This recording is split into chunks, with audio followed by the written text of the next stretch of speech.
வணக்கம். நான் கனிமார்த்தாண்டன்.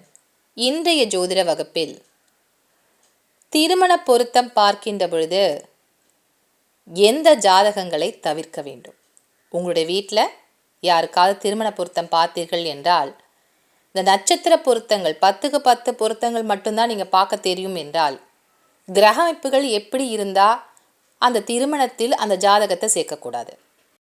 முக்கியமாக ஆயுள் குறைவை தரக்கூடிய ஜாதக அமைப்புகள் இருவருக்குமே இருந்தால், அவர்களை திருமண பந்தத்தில் இணைக்கின்ற பொழுது யாருக்காவது ஒரு ஆயுள் குறைபாடு என்பது ஏற்படும், ஒரு கண்டம் என்பது ஏற்படும்.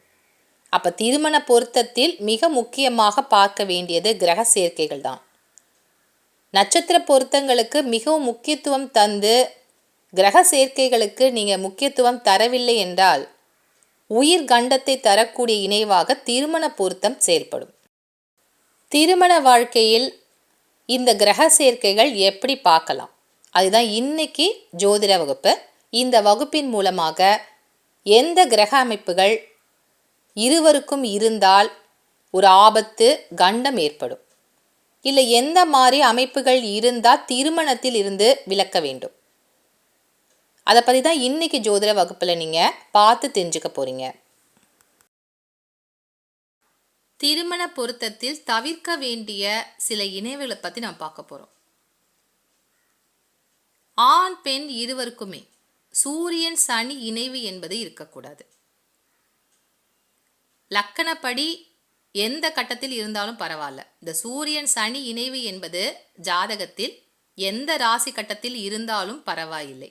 ஆனால் இருவருக்குமே கணவன் மனைவியாக போகின்றவர்கள் இருவருடைய ஜாதகத்திலும் இந்த சூரியன் சனி இணைவு என்பது இருக்கவே கூடாது.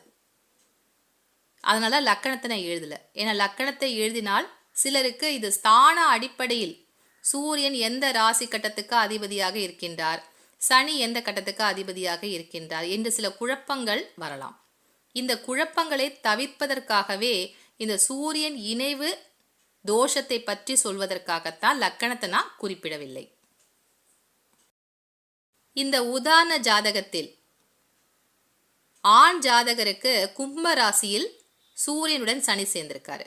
பெண் ஜாதகத்தில் ரிஷப ராசியில் சூரியனுடன் சனி இருக்கக்கூடிய அமைப்பு.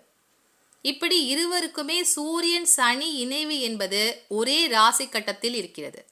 இந்த அமைப்பு இருக்கக்கூடிய இருவரை திருமண பந்தத்தில் இணைத்து வைத்தால் இருவருக்குமே உயிர் கண்டம் என்பது ஏற்படும். ஒருவேளை சூரியன் இருக்கக்கூடிய ராசி காற்று ராசியான கும்பத்தில் சூரியன் அமர்ந்திருக்கின்றார் அல்லது துலாம் ராசியிலோ சனி இருக்கக்கூடிய அமைப்பு இருந்தாலும் சூரியன் சனி இணைவு இந்த ஜாதகத்தில் இருக்குன்னு எடுத்துக்கலாம்.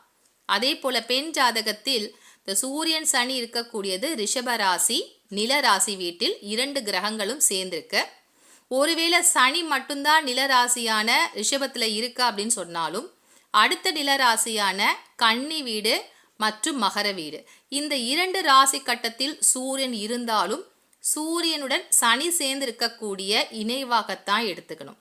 ஏனால் திரிகோணங்களில் இருக்கக்கூடிய கிரகங்கள் ஒரே ராசி கட்டத்தில் 2 கிரகங்கள் இருந்தால் என்ன பலமோ என்ன சேர்க்கையோ அதே போல 100% அந்த 1, 5, 9 ஆகிய ஸ்தானத்தில் இருக்கக்கூடிய கிரகங்களும் இணைந்திருப்பதாகத்தான் ஜோதிட விதி. சூரியனுடன் சனி சேர்ந்து இருவருக்குமே இருக்கு அப்படின்னா இருவருக்குமே ஏதாவது ஒரு உயிர் கண்டம் என்பது ஏற்படலாம். திருமணத்திற்கு பிறகு இருவருக்குமே உயிர் கண்டம் ஏற்படலாம். இல்லை ஒருத்தருக்கு மட்டும் ஏற்படுமா, இல்லை இருவருக்குமே ஏற்படுமா அப்படின்னு நீங்கள் கணிப்பதற்கு இந்த சூரியன் சனியை முதலில் தொடுகிறாரான்னு பார்க்கணும். அப்போ நீங்கள் அந்த டிகிரி வச்சு பார்க்கணும். சூரியனுடைய டிகிரி என்ன, சனியினுடைய டிகிரி என்னன்னு பார்க்கணும். சனி முதலில் சூரியனை தொட்டால் பிரச்சனை கிடையாது. சனியினுடைய டிகிரி சூரியனுடைய டிகிரியை விட குறைவாக இருந்தால் அப்போ சனிதான் முதலில் சூரியனை தொடுவார். அப்படி இருந்தால் பிரச்சனை என்பது இருக்காது. ஆனால் சூரியன் முதலில் சனியை தொடுகின்ற மாதிரி டிகிரி குறைவாக இருந்தால் அந்த ஜாதகப்படி அவருக்கு ஏதாவது கண்டம் என்பது ஏற்படும். ஒன்று, தன்னுடைய உயிரை மாய்த்து கொள்ளக்கூடிய அளவிற்கு அவருக்கு பிரச்சனைகள் என்பது ஏற்பட்டு ஏதாவது ஒரு தற்கொலை முயற்சி செய்யக்கூடிய ஜாதகராக இருப்பார். இல்லை இருவருக்குமே இந்த அமைப்பு இருக்கு, சூரியன் தான் முதல்ல சனியை தொடுகின்ற அமைப்பு இருக்கு அப்படின்னு சொன்னா அந்த இருவருடைய ஜாதகப்படி உயிர்கண்டம் என்பது ஏற்படும். இல்லை சனி வக்கரகதியாக இருந்து சூரியனை முதலில் தொட்டாலும் இதே பிரச்சனை தான். திருமண பொருத்தத்தை பொறுத்தவரையில் தவிர்க்க வேண்டிய இல்லை இணைத்து வைக்கக்கூடாத ஒரு பொருத்தம் என்பது சூரியனுடன் சனி சேர்ந்து இருக்கக்கூடிய ஜாதக அமைப்பு. இருவருக்குமே இருந்தால் வேண்டான்னு சொல்லிடுங்க. இல்லை அதை நாங்கள் பொருத்தி பார்க்கணும் அப்படின்னு நினச்சா தசா புக்திகள் எப்படி இருக்குது, இருவருக்கும் நடக்கக்கூடிய தசா புத்தி எப்படி நடக்குது, ஏதாவது தசா சந்தி இருக்கான்றதையும் பாருங்கள். ஜாதகத்தில் முக்கியமாக லக்னாதிபதியினுடைய பலம் எப்படி இருக்கிறது, அந்த லக்னாதிபதி பலம் எப்படி இருக்குது, ஆயுள் பலம் தீர்க்கமாக இருக்கக்கூடிய ஜாதக அமைப்பு இருவருக்குமே இருக்கான்னு பாருங்கள். சூரியன் சனி இணைவு ஒரே ராசி கட்டத்தில் இருக்கக்கூடிய இருவருக்கு திருமண வாழ்க்கை என்பது சிறப்பாக இருக்காது. ஏதாவது உயிர் கண்டத்தை இருவருக்குமே தரக்கூடிய அமைப்பாக செயல்படும். அடுத்த விதி என்னன்னு பார்க்கலாம். அடுத்த விதியாக நம்ம பார்க்க போகிறது தசா சந்தி அல்லது தசா சந்திப்பு அப்படின்னு சொல்லுவாங்க. சில இடத்துல தசா விடுதின்னு கூட சொல்லி கேள்விப்பட்டிருப்பீங்க. அப்படின்னா என்ன? இந்த கணவன் மனைவியாக போகின்றவர்கள் ஜாதகத்தில் எப்படி இந்த ராசி கட்டத்தெல்லாம் நம்ம பார்த்து இணைக்கின்றோமோ, நட்சத்திர பொருத்தங்களையும் பார்க்குறோம், ராசி கட்டத்தில் இருக்கக்கூடிய கிரகங்களுடைய இணைவையும் சேர்த்து வைத்து தான் திருமணத்தில் ஒரு முடிவெடுக்கிறோம். அதே போல் முக்கியமானது இந்த தசா சந்தி. இருவருக்கும் நடக்கக்கூடிய தசா என்ன தசா நடப்பில் இருக்கிறது, திருமணத்தின் போது 2 பேருக்கு என்ன தசா நடந்துட்டுருக்கு அப்படிங்கிறத பார்க்கணும். இருவருக்குமே ஒரே தசா நடக்குது, அது எந்த தசாவாக இருந்தாலும் பரவாயில்ல. ஆனால் இருவருக்குமே ஒரே தசா நடக்கக்கூடிய காலகட்டமாக இருக்கக்கூடாது. இல்லை ஒரே தசா நடந்தாலும் ஒரே புத்தியாக இருக்கக்கூடாது. ஒருத்தருக்கு சனி தசா நடப்பில் நடந்துட்டுருக்கு திருமணத்தின் போது, இன்னொருத்தருக்கு வரக்கூடிய வரனுக்கு தசா ஒரு சூரிய தசாவாக இருக்குது, இல்லை குரு தசாவாக இருக்குது. வித்தியாசமான ஒரு தசாவாக இருந்தால் பரவாயில்ல. ஆனால் இருவருக்குமே சனி தசாவாக நடந்து சனி புத்தி நடக்கக்கூடிய காலகட்டமாக இருக்கக்கூடாது. அதுதான் தசா சந்தின்னு சொல்லுவோம். இந்த தசா பொருத்தத்தில் மற்றொரு விதியும் முக்கியமான விதி இருக்கிறது. இருவருக்குமே வித்தியாசமான தசாக்கள் நடப்பில் இருக்கிறதுன்னு வச்சுக்கலாம். ஆனால் ஒருவருடைய தசா முடிந்து அடுத்த தசா ஆரம்பிக்கின்ற காலகட்டமானது இருவருக்கும் இடையே ஒரு 11 மாதங்களாவது, குறைந்தபட்சம் ஒரு 10லேருந்து ஒரு 11 மாதமாவது இடைவெளி என்பது இருக்கணும். இப்போ உதாரணத்துக்கு ஒரு பெண் ஜாதகிக்கு நடந்துட்டுருக்க தசா சூரிய தசா நடந்துட்டுருக்கு, ஆணுக்கு சுக்கிர தசா நடப்பில் இருக்குது. 2 பேருக்கும் திருமண வாழ்க்கை என்பது தொடங்கக்கூடிய ஒரு அமைப்பு இருக்குது, திருமணம் ஆகிவிட்டது. ஆனால் அந்த சுக்கிர தசா முடிந்து சூரிய தசா என்பது திருமணமாகி அந்த பெண்ணிற்கு சூரிய தசா நடந்து கொண்டிருக்கின்ற அதே காலகட்டத்தில் அந்த பையனுக்கும் சூரிய தசா வருதுன்னு வச்சுப்போம். அதனுடைய இடைவெளி என்பது இந்த சூரிய தசாவை தொடங்குகின்ற நேரம் என்பது பெண்ணுடைய தசா முடியக்கூடிய அந்த காலகட்டத்திற்கும் ஆணுடைய தசா நடக்கக்கூடிய காலகட்டத்திற்கும் இடைவெளி என்பது 10 மாதத்திலிருந்து அதிகமான இடைவெளி என்பது இருக்கணும். ரொம்ப குறைவான எண்ணிக்கையில் இருக்கக்கூடாது. தசா சந்திப்பு என்பது அவருக்கு தொடங்கக்கூடிய காலகட்டமும் இந்த பெண்ணிற்கு முடியக்கூடிய காலகட்டமும் ஒரு குறைந்த இடைவெளியாக இருக்கக்கூடாது. இதுதான் தசா சந்திப்பு. இந்த தசா சந்திப்பு என்பதும் ஒரு திருமண வாழ்க்கையில் ஏதாவது ஒரு கண்டத்தை தரக்கூடிய அமைப்பாக இருக்கும். அப்போ 2 பேருமே சேர்ந்து நீங்கள் வண்டியில் பயணம் போகாதீங்க, ரொம்ப நீண்ட தூரம் பயணம் போகாதீங்க, தேவையற்ற விஷயங்கள்லேருந்து தப்பித்து சில ஆண்டுகள் இருங்க அப்படின்னு சொல்லி ஜாதகத்தில் சொல்லிடுவாங்க. தசா விடுதி இருக்குது, ரொம்ப கவனமாக இருக்கணும் அப்படின்னு சொல்லுவாங்க. இது எல்லாமே ஏதாவது ஒரு உயிர் கண்டத்தை தரக்கூடிய நிகழ்ச்சி அந்த காலகட்டத்தில் இருவருக்குமே நடக்கலாம். அதான் இந்த தசா சந்தி தசா சந்திப்பு.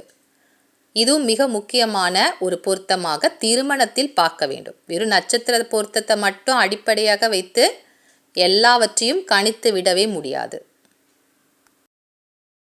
அடுத்த விதியாக நம்ம பார்க்க போகிறது, கணவருக்கு ஆயுள் கண்டத்தை தரக்கூடிய மனைவியினுடைய ஜாதகத்தில் என்ன இணைவு இருக்கக்கூடாது. கணவரை குறிக்கக்கூடிய கிரகமான செவ்வாயுடன் ராகு சேர்ந்திருக்கக்கூடிய இணைவு என்பது ஒரு பெண் ஜாதகத்தில் இருந்தா, அப்போ வரக்கூடிய பையனுக்கு, வரக்கூடிய வரனுக்கு ஆயுள் தீர்க்கமாக இருக்கிறதா, இல்லை அதே இணைவு இருந்தால் திருமணத்தில் பொருத்தலாமான்றதா நீங்கள் பார்க்க போகிறீங்க. இப்போ செவ்வாய் ராகு இணைவு ஒரு பெண் ஜாதகத்தில் இருந்தாலே அதற்கு பேர் விஷக்கண்ணி தோஷம் அப்படின்னு சொல்லிடுவாங்க. அப்போ விஷக்கண்ணி தோஷம் என்பது கணவருக்கு ஒரு ஆயுள் கண்டத்தை தரக்கூடிய அமைப்பு. செவ்வாய் என்பது இரத்தக்காரகன், ராகு என்பது விஷம். அதனால் அந்த பெண்ணை திருமணம் செய்தால் அவருடைய கணவருக்கு ஆயுள் கண்டத்தை தரும் அப்படின்ற அமைப்பு தான் இந்த விஷக்கண்ணி தோஷமாக அந்த காலத்தில் சொன்னாங்க. அப்போ பெண் ஜாதகத்தில் விஷக்கண்ணி தோஷம் என்றால் ஆண் ஜாதகத்தில் இதற்கு பேர் என்னன்னு பார்த்தீங்கன்னா குலசெய தோஷம் அப்படின்னு சொல்லுவாங்க. குலதோஷம், பரம்பரை தோஷம் அப்படின்னு எடுத்துக்கலாம். அப்போ அந்த குலம் என்பது விருத்தி ஆகாது. அந்த ஆண் ஜாதகருக்கும் செவ்வாய் ராகு இணைவு என்பது இருந்தால் அப்போ அந்த குலம் என்பது விருத்தி அடையாமல் போய்விடும். குழந்தை பிறப்பு தாமதமாகும் என்று எடுத்துக்கலாம். இல்லை குழந்தை பிறப்புக்கு முன்பாகவே அவருக்கு ஏதாவது ஒரு கண்டம் ஏற்படலாம், இருவருக்குமே அந்த இணைவு இருந்தால். இப்போ செவ்வாய் ராகு ஒரு பெண்ணுக்கு இருக்கு அப்படின்னு சொன்னால் பையனுக்கும் அதே செவ்வாய் ராகு இணைவு என்பது இருக்கக்கூடாது. அதே போல குரு ராகு இணைவும் ஒரு ஆண் ஜாதகத்தில் இருக்கக்கூடாது. பெண் ஜாதகத்தில் செவ்வாய் ராகு இணைவு இருந்தால் ஆண் ஜாதகத்தில் ஒன்று குரு ராகு இணைவோ அல்லது செவ்வாய் ராகு இணைவு பெற்று ஒரே ராசி கட்டத்தில் 2 கிரகங்களும் இருக்கக்கூடிய அமைப்பு என்பது இருக்கக்கூடாது. அப்படி இல்லாமல் வேறு ஜாதகங்களை நீங்கள் பொருத்தலாம், தவறில்லை. ஆனால் பெண்ணுக்கு செவ்வாய் ராகு இணைவு இருக்கு, பையனுக்கு குரு ராகு இணைவு என்பது இருக்கக்கூடிய அமைப்பாக இருந்தால் அது திருமண வாழ்க்கையில் சேர்த்து வைக்காதீங்க. அடுத்த விதியாக பார்க்க போவது பெண்ணுக்கு ஒரு ஆயுள் கண்டத்தை தரக்கூடிய இணைவு. இந்த சுக்கிரனுடன் கேது சேர்ந்து ஒரு ஆண் ஜாதகத்தில் இருந்தாலும் சரி, இல்லை பெண் ஜாதகத்திலும் அதே சுக்கிரனுடன் கேது சேர்ந்து இந்த 12 ராசி கட்டத்தில் எங்கிருந்தாலும் பரவாயில்ல, ஆனால் இருவருக்குமே சுக்கிரனுடன் கேது சேர்ந்து ஒரே ராசி கட்டத்தில் இருக்கக்கூடிய ஒரு அமைப்பு இருக்கு அப்படின்னா அது திருமண பந்தத்தில் ஏற்புடைய ஒரு ஜாதகங்கள் கிடையாது. ஏன்னா சுக்கிரனுடன் கேது சேர்ந்திருந்தால் பெண்ணுக்கு ஏதாவது ஒரு கண்டத்தை தரக்கூடிய அமைப்பாக செயல்படும். இந்த சுக்கிரனுடன் கேது சேர்ந்து நின்றாலோ அல்லது செவ்வாயுடன் கேது சேர்ந்து நிற்கக்கூடிய ஒரு ஆண் ஜாதகராக இருந்தாலும் அவருக்கு சுக்கிரன் கேது இணைவு இருக்கக்கூடிய ஒரு பெண் ஜாதியை திருமணத்தில் சேர்த்து வைக்கிறது அவ்வளவு சரி கிடையாது. ஏதாவது ஒரு ஆயுள் கண்டத்தை அந்த பெண்ணிற்கு தரக்கூடிய அமைப்பாக செயல்படும். அப்போ பெண்ணுக்கும் திருமண வாழ்க்கையில் கண்டங்கள் ஏற்படக்கூடிய அமைப்பு ஒரு ஆண் ஜாதகத்தில் இருந்தால் அவர் தவிர்க்கிறது ரொம்ப நல்லது. ஏன்னா திருமணமான பிறகு அந்த பெண்ணிற்கு ஒரு கண்டத்தை சந்திக்க வேண்டிய ஒரு சூழல் என்பது ஜாதகப்படி ஏற்படும். எனக்கு தெரிந்த ஒரு குடும்பம், அந்த குடும்பத்தில் அந்த பெண் ஜாதகிக்கு சுக்கிரனுடன் கேது சேர்ந்திருக்க மீன ராசியில், அவருடைய கணவருக்கு மேஷ ராசியில் சுக்கிரனுடன் கேது சேர்ந்திருக்கு. அந்த பெண் ஜாதகிக்கு திருமணமாகி ஒரு 3 மாத காலகட்டத்தில் அவருக்கு ஒரு கருவுற்ற ஒரு சூழ்நிலையில் ஒரு மரண கண்டம் என்பது ஏற்படுகிறது.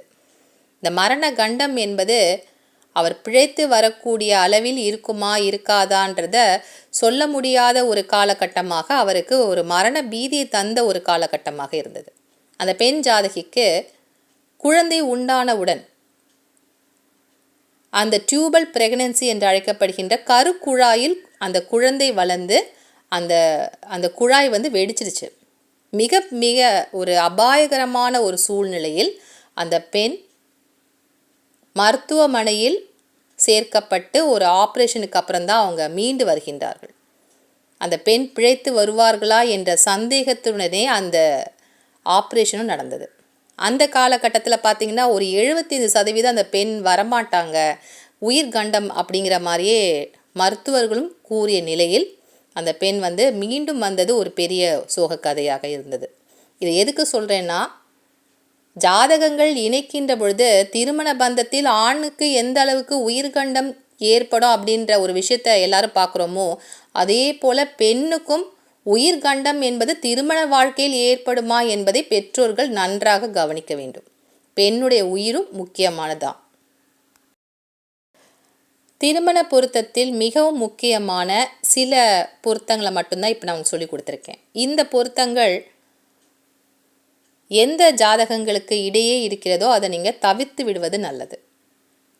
ரொம்ப நல்லா இருக்குது, நட்சத்திர பொருத்தெல்லாம் ரொம்ப அருமையாக பொருந்தி வந்துருச்சு அப்படின்னு சொல்லி திருமண வாழ்க்கையில் இணைத்து வைத்தால் அந்த திருமண பந்தம் என்பது நீண்ட நாட்கள் செல்லக்கூடிய ஒரு திருமண பந்தமாக இருக்காது. சில முக்கியமான கிரக அமைப்புகள் இருவருக்கும் இடையே பகை கிரகங்களுடைய இணைவுகள் என்பது இருந்தால் அந்த திருமண வாழ்க்கையை சோகமயமாக்கிவிடும்.